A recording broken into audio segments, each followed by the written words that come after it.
¿Todo bien? Sí, vamos a grabar. Sí, mejor, era lo que había pensado. Que nos subamos y luego ya nos tomamos una carne. ¿Te parece? Me parece estupendo. Venga, vale. Y Antonio Lorena. Hola, Hola.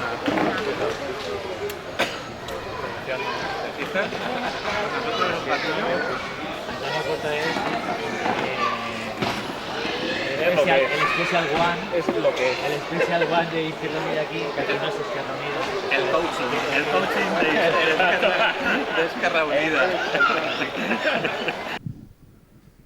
Un saludo de Agri Parvaz. Nos encontramos en Teleaspe, momentos antes de que dé comienzo la charla de David Couso en la sede de Izquierda Unida a propósito del 10º aniversario del vil asesinato por parte del gobierno de Estados Unidos de su hermano José Couso.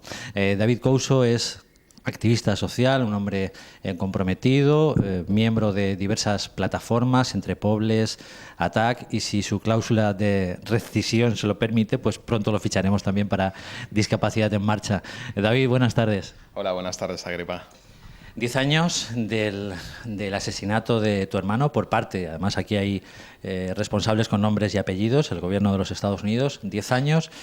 10 años que espero que no hayan pasado en balde y que hayan abierto espitas y procesos para tratar de buscar esa tan ansiada y anhelada justicia. Sí, han sido 10 años duros, porque el que te corten un dedo de la mano, nosotros éramos 5 hermanos, pues vivir en primera persona cómo asesinan a un hermano pues nos hace cambiar el enfoque, ¿no?, de la vida y también de la lucha. A lo largo de estos 10 años pues nos hemos tenido que enfrentar contra un muro que no quiere que sus ciudadanos tengan justicia. Tenemos cosas buenas a lo largo de estos 10 años. Tenemos una causa judicial abierta, la única en el mundo, contra militares norteamericanos.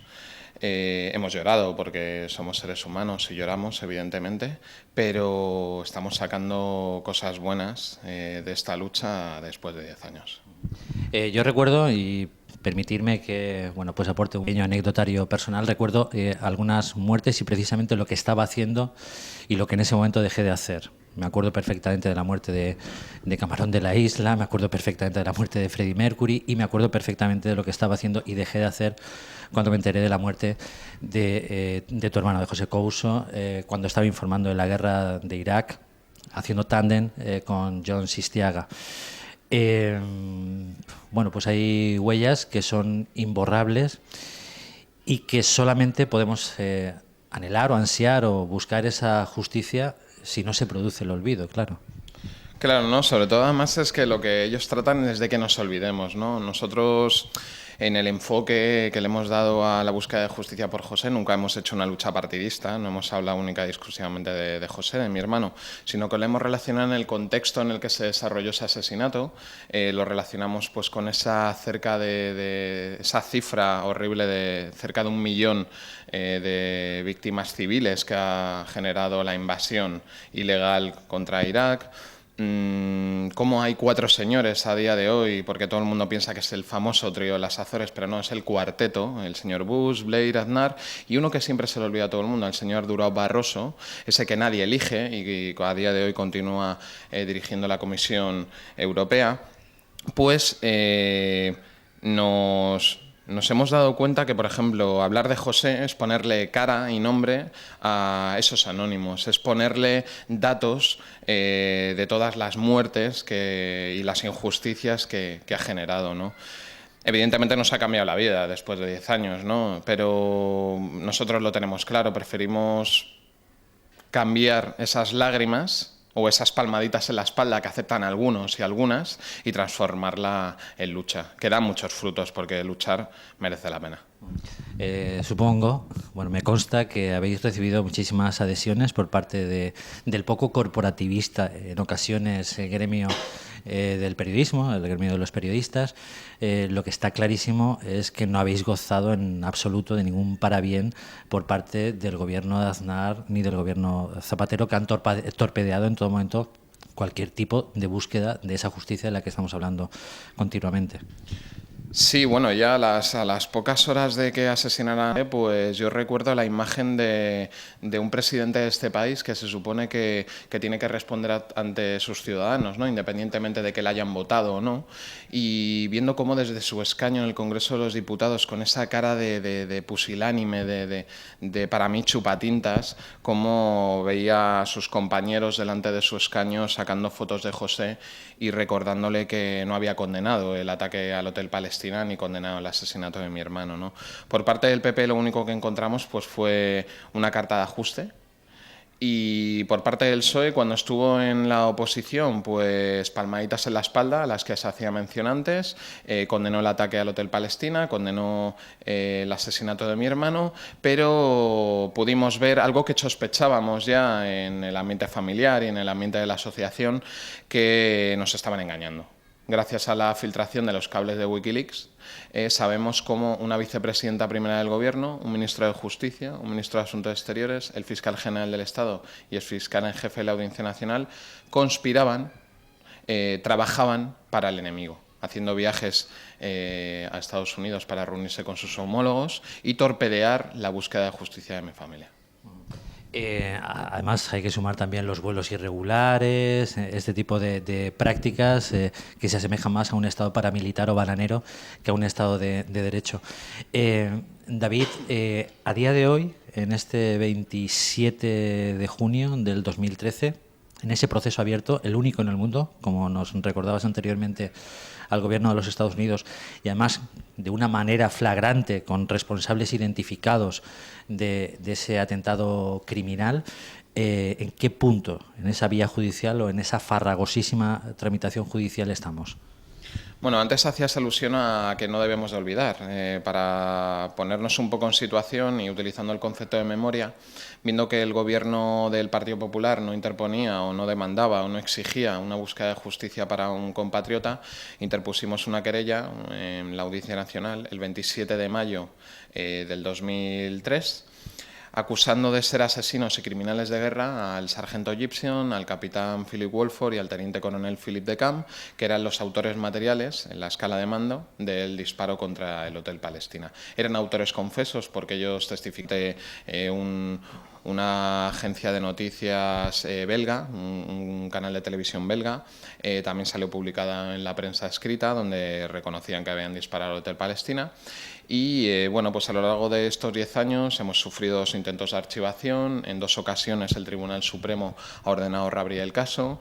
Recayó en el juzgado de instrucción número 1 de la Audiencia Nacional, que lo ostenta a día de hoy el juez Santiago Pedraz. Ha dictado 2 órdenes de búsqueda y captura contra estos militares. En el año 2005 se cursó esta orden de búsqueda y captura, Interpol la llevó a cabo, pero cuando la vuelve a ordenar, en el 2010, por primera vez en la historia, Interpol se niega a cursar una orden de búsqueda y captura contra estos criminales de guerra. ¿Qué más hemos conseguido? Bueno, pues que sea la única causa judicial abierta en el mundo contra militares norteamericanos. Se ha procesado a 3 de ellos y se ha imputado recientemente, en el año 2011, a un coronel y a un general de 4 estrellas. Sabemos que le pone muy nervioso. Es muy importante. Hay gente que dice, bueno, pero no habéis conseguido nada. Al menos sabemos que esto les incomoda, que haya una causa judicial que cuestione la impunidad y la inmunidad de sus soldados, que siempre se nos vende como errores o como chavales rebosantes de miedos, cuando eran soldados profesionales, cuando hay oficiales que están procesados y otros imputados en este claro ataque contra lo que son nuestros ojos y nuestros oídos en los conflictos armados. En la parte humana, sin caer en la cuestión amarillista, pero sí que es necesaria e inherente en esta entrevista preguntártela. Yo cuando leí el libro de Ninguna guerra se parece a otra, escrito por Jon Sistiaga, que como comentábamos anteriormente, hizo tándem en esa televisión de reporterismo de guerra real, auténtica, sin ningún tipo de trampeo.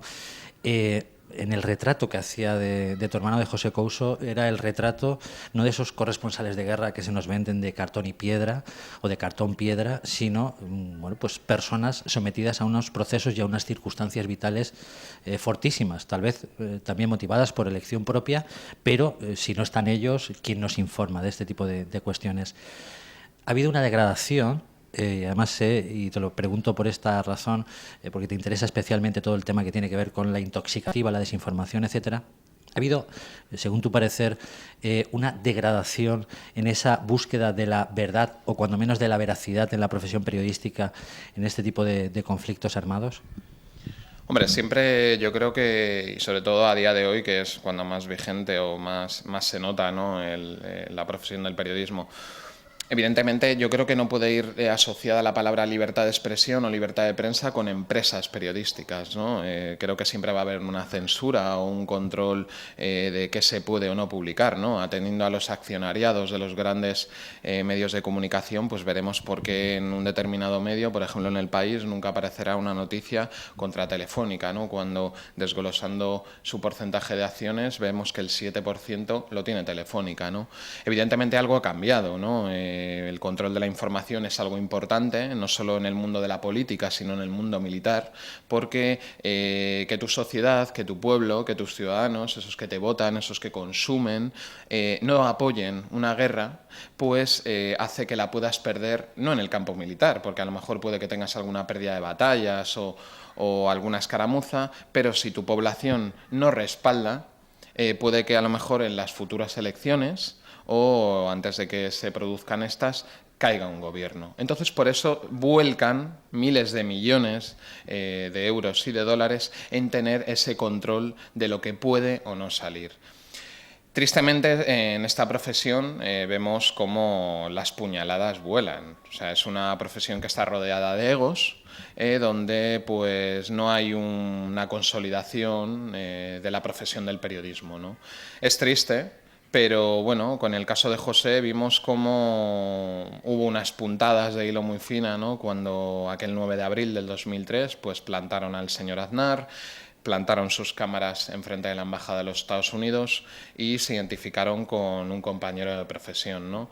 Yo creo que, como bien os decía antes, nosotros no hacemos una lucha partidista de José, y yo creo que a los compañeros de mi hermano, a las compañeras del mundo del periodismo, les interesa que este asesinato no les salga tan barato a estos militares norteamericanos, porque si se atreven a disparar a los periodistas, ¿qué le estarán haciendo a la población civil?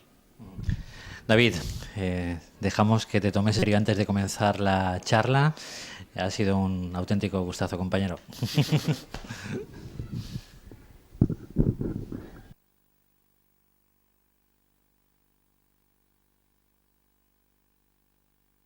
Presentar a un amigo y sin embargo compañero y sin embargo amigo, David Couso. Él es activista social, hermano de José Couso, asesinado hace 10 años, pero por el gobierno de los Estados Unidos, y que comenzó él y algunos y algunas más una lucha enconada contra un gigante que esperamos se tambalee, de socavar ese poder hegemónico de los Estados Unidos, que a la vez es un poder impúdico e inmune hasta la fecha a los temas que tienen que ver con la justicia, con la solidaridad, con la conciencia, con la coexistencia pacífica de los pueblos. En 10 años, desde el momento, instantes después del asesinato de José Couso, David Couso, su familia y algunas personas más. Couso, el libro de John Sistiaga, Ninguna guerra se parece a otra, donde John Sistiaga hace un retrato no solamente de la guerra o particular, no es un retrato de héroes vacuos y vacíos, la imagen y semejanza de un Arturo Pérez